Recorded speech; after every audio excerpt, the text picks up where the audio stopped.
Husnabad municipal ఎన్నికల్లో భాగంగా ఈరోజు 9వ వార్డు నలక సంపదన్న వారి ప్రచార నిమిత్తం ఈరోజు ఇంటింటికి ప్రచారం చేయడం జరిగినది.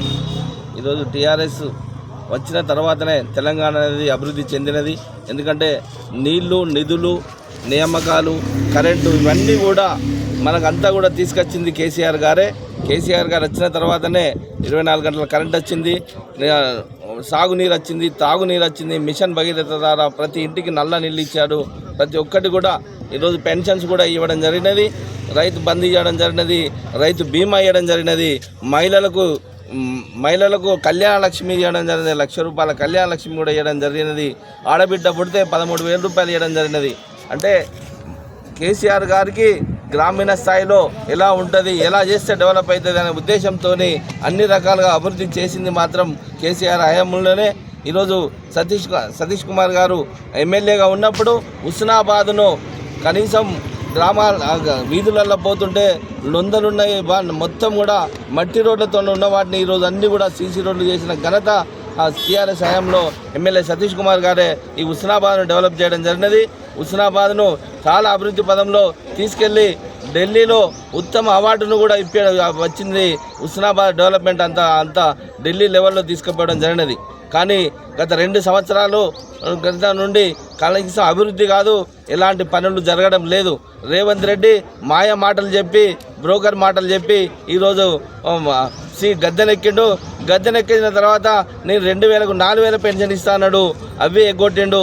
రైతు బంధు 5,000కు 10,000 ఇస్తా అని చెప్పిండు, అవే ఎగ్గొట్టిండు.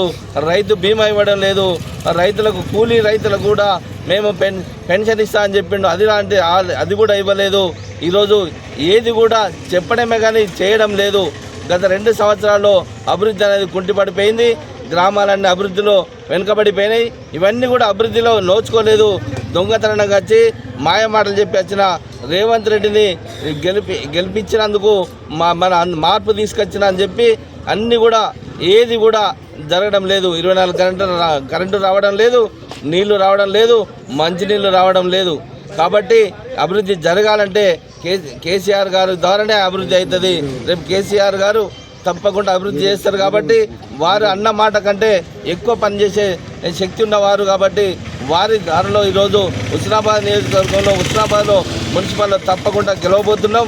ఇది 9వ వార్డులో సంపదన్న కారు గుర్తుకు ఓటేసి గెలిపించాలని మీ అందరినీ కోరుతున్నాం.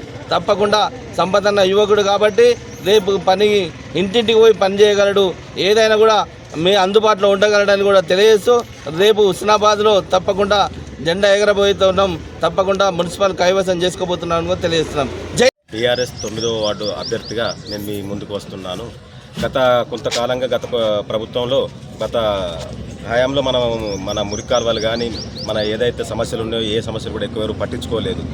ఎక్కడ రోడ్లు అక్కడనే ఉన్నాయి, ఎక్కడ మురికాల్వలు అక్కడే ఉన్నాయి. ముఖ్యంగా వాటర్ సమస్య, 3 గల్లీల వల్ల వాటర్ ట్యాంకులు తీసేసిర్రు, ఒక్కగాడ మొత్తం మోటరే తీసేసిర్రు. అలాంటి సమస్యలు, నీళ్ళ సమస్యలైనా కూడా, మోరి సమస్యలైనా కూడా, పారిశుద్ధ్య సమస్యలైనా కూడా ఏవైనా కూడా నేను దగ్గరుండి నేను అన్ని పనులు చేస్తానని చెప్పేసి మీకు వేడుకుంటున్నాను. ఇంకో విషయం ఏంటి అని అంటే ఇక్కడ ఈ యూత్కి ఏవైతే మార్గదర్శకాల్లో విధంగా పోవాలనుకున్నామో అవి కూడా చేస్తాము. మేము అన్ని రకాలుగా అన్ని విధాలుగా ప్రజలకు అందుబాటులో ఉండి నేను దగ్గరుండి పనిచేస్తానని చెప్పేసి హామీ ఇస్తున్నాను.